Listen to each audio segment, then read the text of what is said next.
안녕하세요. 알리바바 유영환입니다. 오늘은 어떤 분이 질문을 주셨는데 수출에 전혀 경험이 없으신 분 같아요. 전반적인 수출 프로세스가 어떻게 되는지 저는 하나하나는 설명드릴 생각을 했었어도 전반적인 건 설명드릴 생각을 못 해봤었는데 전반적인 것을 보면은 방향이나 흐름을 좀 더 파악하고 잘 볼 수가 있잖아요. 그래서 이게 처음 하시는 분들은 어떻게 보면 되게 필요하겠다 이런 생각이 들더라고요. 그래서 그분이 질문하셨던 부분을 다른 분도 필요하실 것 같아 가지고 제가 오늘 한번 설명을 드리도록 하겠습니다. 전반적인 수출 프로세스는 수출할 아이템이 있어야겠죠. 보통은 아마 이렇게 생각을 하시는데 제가 생각하는 수출 프로세스는 조금 달라요. 수입할 때는 아이템이 필요하지만 수출할 때는 아이템보다는 저는 바이어가 더 중요하다고 생각을 합니다. 내 물건을 사줄 바이어가 있는지. 그래서 이것들을 제가 이제 뭐 그때 한번 보여드렸었지만 키워드나 이런 것들을 통해 가지고 요런 아이템들을 찾는 바이어들이 있는지를 쭉 보는 거예요. 왜냐면은 제가 이게 한번 느낀 건데 예전에 부채를 수출하고 싶어 하는 분이 계셨어요. 굉장히 한국적인 아이템이고 이분이 이걸 거의 수공으로 만드시는 거예요. 그래서 굉장히 고급스럽고 굉장히 한국적이고 막 특이해서 수출할 수 있다. 이거 있잖아요. 정말 지극히 굉장히 이분만의 생각입니다. 왜냐면은 우리는 한국에서 부채라고 찾지만 외국에서는 이런 거를 붙이는 문화 자체가 없어요. 해외에 아예 수요가 없는 거였어요. 그래서 저는 가능하면은 처음 하시는 분들은 일단 있잖아요. 수요가 있는 아이템들을 먼저 알아보신 다음에 역으로 그런 아이템들을 찾아보시는 걸 저는 추천해드려요. 수출에서는. 지금 요 시기에 바이어들이 이걸 많이 찾는다. 그러면 저는 역으로 한국에 있는 업체를 찾습니다. 공장을 찾아요. 공장 찾고 하는 법은 제가 또 나중에 디테일하게 설명드릴게요. 그 다음에 이제 그 아이템을 갖다가 공급받는, 그래서 수출 단가를 받습니다. 수출 단가를 통해 가지고 경쟁력이 있는지도 확인을 하셔야 돼요. 왜냐면은 공장이라고 하지만 실제로 중국 업체들이나 뭐 이런 거 비교해 봤었을 때 단가가 굉장히 비싼 경우도 많거든요. 그래서 경쟁력이 있는지 판단을 해 가지고 꼭 여러분 주의하실 게 수출 단가를 받으셔야 됩니다. 모든 공장이나 이런 업체는 내수, 공장, 유통 단가, 도매 단가죠. 그러니까 도매 단가가 있고 수출 단가가 다릅니다. 여러분들 중요한 건 뭔지 아세요? 수출 단가가 더 저렴한 경우가 많습니다. 그래서 이 단가를 보시고 판단하신 다음에 오케이 됐다. 그러면 이제 공장에다가 이 샘플이나 이런 것들을 좀 받아보시거나 구매를 하시거나 뭐 이렇게 하시는 거죠. 그걸 갖다가 알리바바를 통해서 만들 그런 상세 페이지를 쫙 준비를 하시는 거예요. 혹은 업체에서 사진 같은 걸 제공받으셔도 되죠. 사진이나 상문 페이지를 받으시는 거죠. 그래서 그걸 영문으로 바꾸시는 거죠. 그리고 난 다음에 알리바바에 등록을 해 놓으시고 거기에다가 알리바바는 장점이 뭐냐?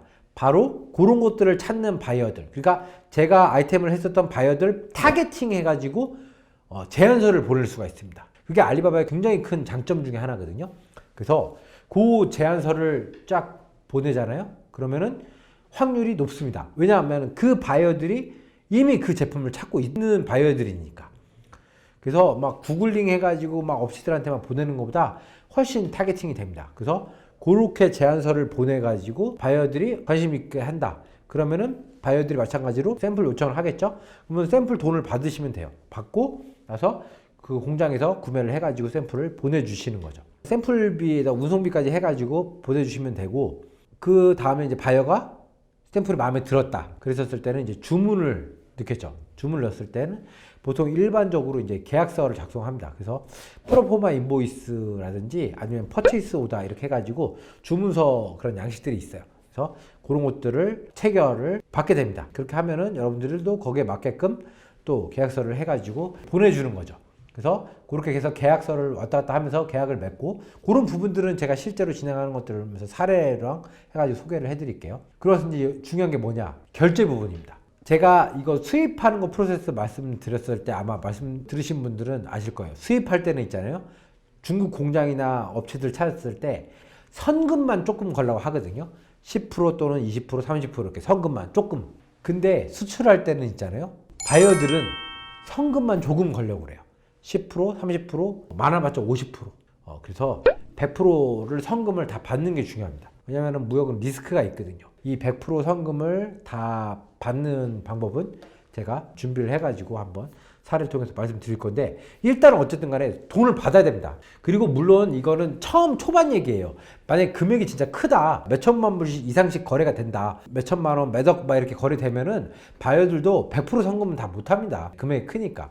지금 제가 말씀드린 기준은 10,000불 정도의 금액은 100% 성금을 다 받으셔야 돼요. TT 또는 페이팔, 웨스턴 유니온, 머니그램, 뭐 여러 가지 방식이 있습니다. 외국 사람들이 많이 그런 보내는 플랫폼들이 있어요. 그래서 그런 걸 통해 가지고 돈을 이제 받으시면 되고, 그런 것들은 이제 또 차츰차츰 알려드릴게요. 돈을 받죠? 그리고 나서 공장에 주문을 하거나 구매를 하거나 아니면 생산 진행을 하는 거죠. 그렇게 생산 진행을 다 해가지고 나서 이제 어떻게 해야 돼요? 외국 해외로 보내야 되죠? 그 보낼 때도 마찬가지로 운송이 필요합니다. 그래서 운송회사를 찾아야 됩니다. 운송회사는 보통 그 포워더 분들이 전문 국가들이 다 있어요. 대부분 다. 베트남은 베트남 전문, 그리고 중국은 중국 전문, 미국도 하시는 분들은 미국 전문. 그러면서 그분들이 중국이나 베트남 건들도 다 할 수 있지만, 그래도 미국 운임인 이런 게 더 경쟁력이 있는 거죠. 그래서 꼭 포워더들 섭외를 하실 때는 주로 하시는 나라가 어디시냐를 꼭 체크해 보시는 게 좋아요. 그래서 해당 그 바이어 나라까지 가는 그런 운임비라든지 그런 거 통관이나 이런 것들을 해줄 그런 포워더를 찾아가지고 보내게 되는데, 보내기 전에 이제 수출 신고를 하게 되는 거죠. 그래서 보통 수입 신고는 세관 검사가 있어서 직접 수입 신고는 추천 안 해드리고, 보통 관세사 분들한테 맡겨서 전문적인 업체에 통해서 하시는 게 좋은데, 우리나라는 수출 장려 국가입니다. 그래서 수출은 있잖아요, 거의 검사가 없어요. 그래서 수출 같은 경우는 여러분들이 자가 신고하시는 게 좋습니다. 수출 자가 신고, 홈택스처럼 유니패스 들어가가지고 여러분들이 나라 막 해가지고 품목해서 수출 신고를 하는 거예요. 그러면서 물건을 보내시는 거죠. 그래서 양이 많으면은 포워더 통해서 보내시는 거고, 뭐 양이 예를 들어서 한 박스다, 적다, 그러면 EMS, 우체국 EMS 또는 페덱스, DHL 이런 거 통해 가지고 물건을 보내시는 게 되는 겁니다. 근데 요거 하실 때 이제 중요하신 거 체크하시는 부분이 뭐냐면은, 이런 바이어들하고 도움 받을 때 있잖아요. 바이어들이 중요하게 생각하는 부분이 뭐냐면은, 알리바바 바이어들은 큰 바이어들도 있지만 좀 작은 바이어들이 좀 많아요. 그러니까 일단은 처음에 소규모로 사는 바이어들이 많단 말이에요. 그래서 그런 바이어들은 이런 무역에 대해서 잘 모르는 바이어들이 많아요. 물류, 그러니까 운송이라든지 해당 국가의 수입 통관을 잘 모르는 바이어들이 많습니다. 그래서 그냥 들어올 줄 알아요. 근데 실제 그렇지 않거든요. 왜냐하면 나라별로 수입 통관 규정이 다 다르거든요. 예를 들면은 한국에서는 입에 닿는 제품, 이런 컵 같은 경우는 수입할 때 한국에서 식품 검역을 받아야 되거든요. 그래서 이 안에 유해 물질이 있는지 이런 것들을 검역을 받고 이걸 통관을 받을 수가 있거든요. 그런 것처럼 규정이 나라별로 다 다릅니다. 뭐 KC 인증 이런 것들을 받는 것처럼. 예를 들면 미국 같은 경우는 식품이나 이런 제품들은 FDA 승인을 받아야 되는 것처럼 그런 것들이 나라별로 다 달라요. 그래서 해당 바이어가 그걸 잘 모르는 경우가 많습니다. 그렇기 때문에 여러분들이 그런 것들은 처음에 시작하시면 여러분들도 잘 모르시잖아요. 그래서 이런 것들은 그 운송회사에다가 물어보시는 게 좋아요. 운송회사 또는 그 관세사 분들한테 체크를 하시는 게 좋습니다.